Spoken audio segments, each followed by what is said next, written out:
Laba diena. Ačiū. Iki. Я болею за Литву. За Литву, да, это правда. Как бы я прониклась таким духом, что наша команда, я их теперь называю наши, свои, и мои родители, моя семья, мои друзья тоже болеют за Литву. Londone aš dirbau su Rusijos komanda, tai čia buvo milžiniška komanda, buvo labai daug darbo, sakyčiau, kad taip daugiau darbo negu dabar yra čia.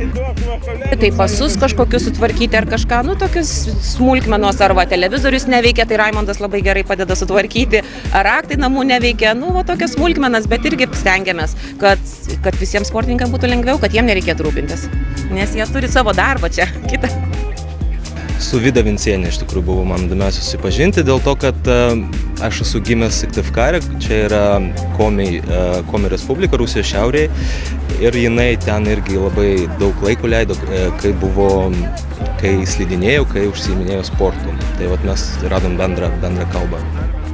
Kuo skiriasi krepšininkai, kurie yra tokios didelės žvaigždės, ir čia paprasti slidininkai, biatlonininkai? Visi jie yra žvaigždės, paskui jie pasiekė atvykti olimpiadą, tai čia, man atrodo, visi vienodos žvaigždės.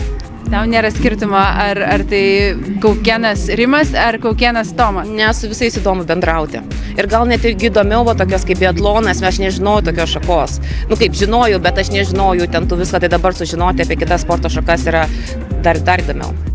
Tai verta imti tokias ilgas atostogas ir jas visas išnaudoti darbui. Taip, be abejo, man asmeniškai tai labai patinka, kadangi aš labai domiuosi sportu ir dalyvavimas tokiuose renginiuose yra nepakartojamas jausmas. Вчера мы весь день болели за Литву на соревнованиях. Это была у нас такая работа. Литва! Литва!